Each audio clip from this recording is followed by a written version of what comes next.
Chapter 40.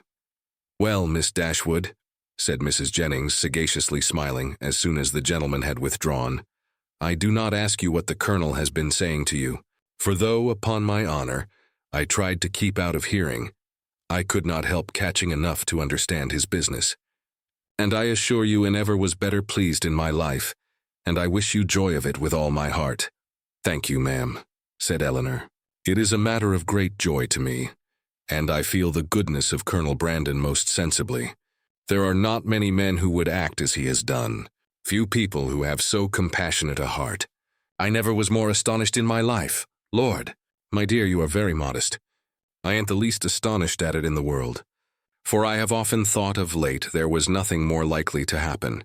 You judged from your knowledge of the Colonel's general benevolence, but at least you could not foresee that the opportunity would so very soon occur." "Opportunity," repeated Mrs. Jennings. "Oh, as to that, when a man has once made up his mind to such a thing, somehow or other he will soon find an opportunity. Well, my dear, I wish you joy of it again and again, and if ever there was a happy couple in the world, I think I shall soon know where to look for them." "You mean to go to Delaford after them, I suppose?" said Eleanor with a faint smile. My dear, that I do indeed. And as to the house being a bad one, I do not know what the Colonel would be at, for it is as good a one as ever I saw. He spoke of its being out of repair. Well, and whose fault is that? Why don't he repair it? Who should do it but himself? They were interrupted by the servants coming in to announce the carriage being at the door, and Mrs. Jennings, immediately preparing to go, said, "Well, my dear, I must be gone before I have had half my talk out. But however, we may have it all over in the evening, for we shall be quite alone. I do not ask you to go with me, for I dare say your mind is too full of the matter to care for company. And besides, you must long to tell your sister all about it." Marianne had left the room before the conversation began. "Certainly, ma'am, I shall tell Marianne of it, but I shall not mention it at present to anybody else." "Oh, very well," said Mrs. Jennings, rather disappointed. "Then you would not have me tell it, Lucy, for I think of going as far as Holborn today."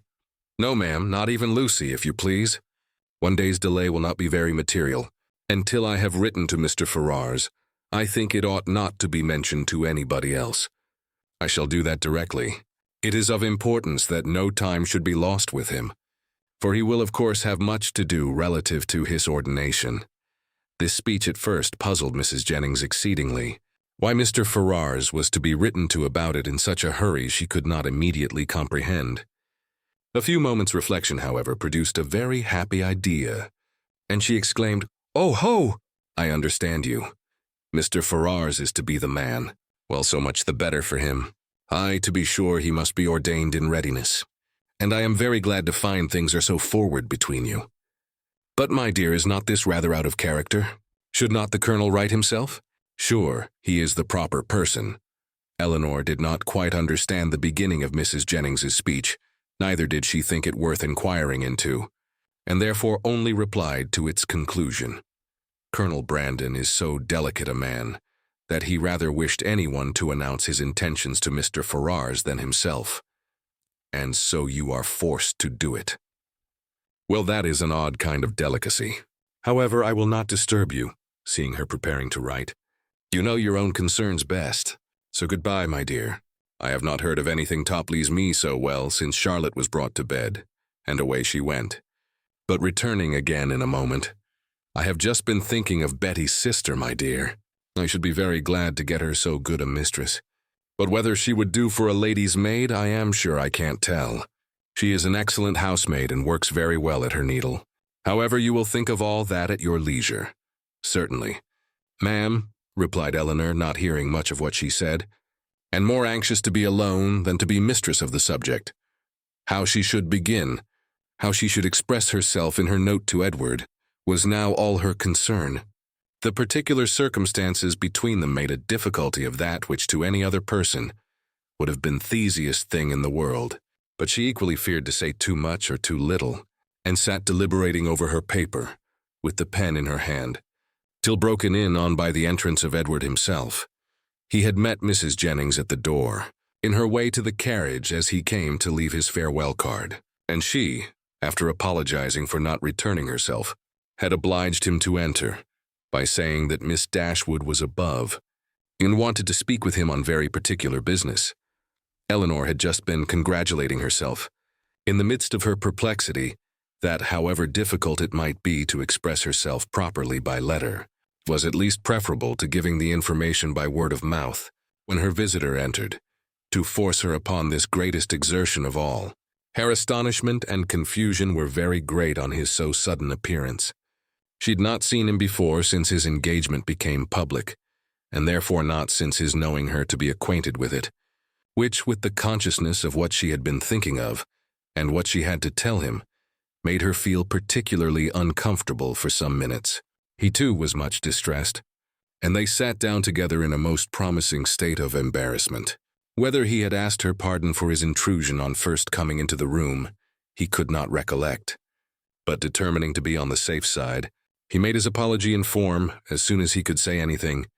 After taking a chair, "Mrs. Jennings told me," said he, "that you wished to speak with me. At least I understood her so, or I certainly should not have intruded on you in such a manner. Though, at the same time, I should have been extremely sorry to leave London without seeing you and your sister. Especially as it will most likely be some time, it is not probable that I should soon have the pleasure of meeting you again. I go to Oxford tomorrow. You would not have gone. However," said Eleanor, recovering herself, and determined to get over what she so much dreaded as soon as possible, without receiving our good wishes, even if we had not been able to give them in person. Mrs. Jennings was quite right in what she said. "I have something of consequence to inform you of, which I was on the point of communicating by paper. I am charged with a most agreeable office," breathing rather faster than usual as she spoke.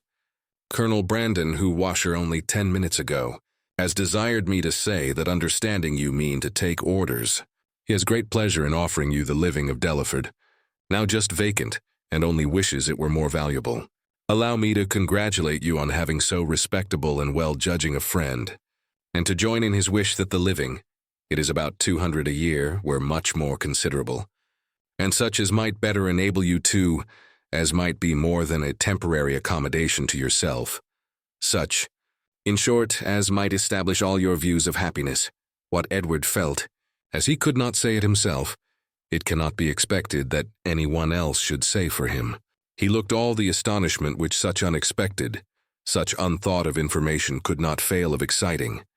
But he said only these 2 words, "Colonel Brandon." "Yes," continued Eleanor, gathering more resolution, as some of the worst was over.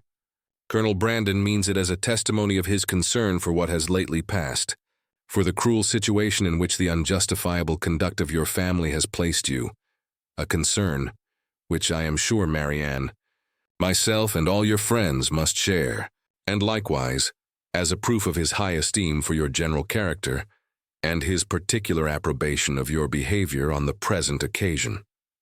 Colonel Brandon, give me a living. Can it be possible?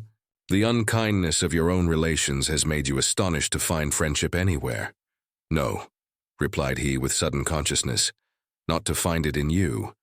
For he cannot be ignorant that to you, to your goodness, I owe it all. I feel it. I would express it if I could, but, as you well know, I am no orator.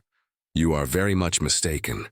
I do assure you that you owe it entirely, at least almost entirely, to your own merit, and Colonel Brandon's discernment of it. I have had no hand in it. I did not even know, till I understood his design, that the living was vacant. Nor had it ever occurred to me that he might have had such a living in his gift. As a friend of mine, of my family, he may, perhaps, indeed I know he has still greater pleasure in bestowing it. But upon my word you owe nothing to my solicitation." Truth obliged her to acknowledge some small share in the action. But she was at the same time so unwilling to appear as the benefactress of Edward that she acknowledged it with hesitation, which probably contributed to fix that suspicion in his mind which had recently entered it. For a short time he sat deep in thought after Eleanor had ceased to speak. At last, and as if it were rather an effort, he said, "Colonel Brandon seems a man of great worth and respectability. I have always heard him spoken of as such, and your brother I know esteems him highly. He is undoubtedly a sensible man, and in his manners perfectly the gentleman. Indeed, replied Eleanor. I believe that you will find him, on farther acquaintance, all that you have heard him to be. And as you will be such very near neighbors, for I understand the parsonage is almost close to the mansion house, it is particularly important that he should be all this. Edward made no answer, but when she had turned away her head, gave her a look so serious, so earnest, so uncheerful, as seemed to say, that he might hereafter wish the distance between the parsonage and the mansion house much greater. Colonel Brandon, I think, lodges in St. James's Street, said he. Soon afterwards, rising from his chair, Eleanor told him the number of the house. I must hurry away, then to give him those thanks which you will not allow me to give you, to assure him that he has made me an exceedingly happy man. Eleanor did not offer to detain him, and they parted, with a very earnest assurance on her side of her unceasing good wishes for his happiness in every change of situation that might befall him, on his with rather an attempt to turn the same goodwill than the power of expressing it. When I see him again, said Eleanor to herself, as the door shut him out, I'll see him the husband of Lucy. And with this pleasing anticipation, she sat down to reconsider the past, recall the words, and endeavor to comprehend all the feelings of Edward, and of course to reflect on her own with discontent. When Mrs. Jennings came home, though she returned from seeing people whom she had never seen before, and of whom therefore she must have a great deal to say, her mind was so much more occupied by the important secret in her possession than by anything else, that she reverted to it again as soon as Eleanor appeared. Well, my dear, she cried, I sent you up the young man. Did not I, Dorite? And I suppose you had no great difficulty. You did not find him very unwilling to accept your proposal? No, ma'am. That was not very likely. Well, and how soon will he be ready? For it seems all to depend upon that.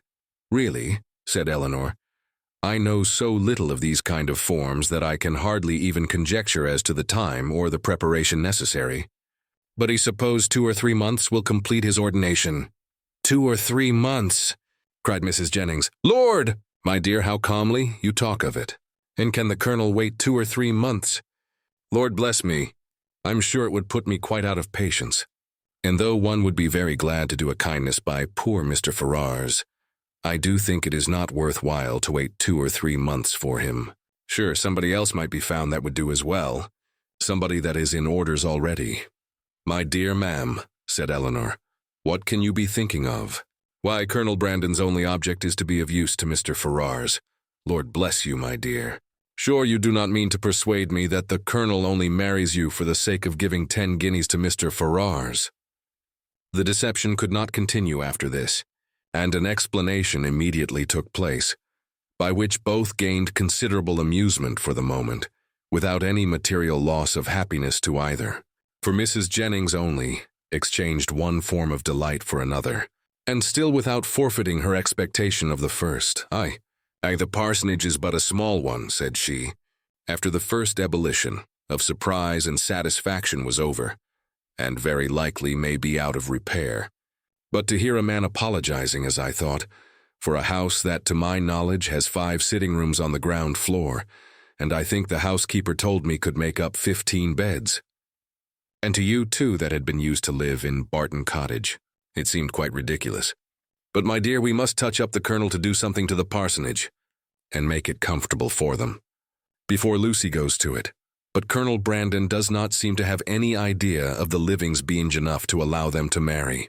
The colonel is a ninny, my dear. Because he has 2,000 a year himself, he thinks that nobody else can marry on less. Take my word for it, that if I am alive I shall be paying a visit at Delaford Parsonage before Michaelmas. And I am sure I shan't go if Lucy ain't there. Eleanor was quite of her opinion as to the probability of their not waiting for anything more.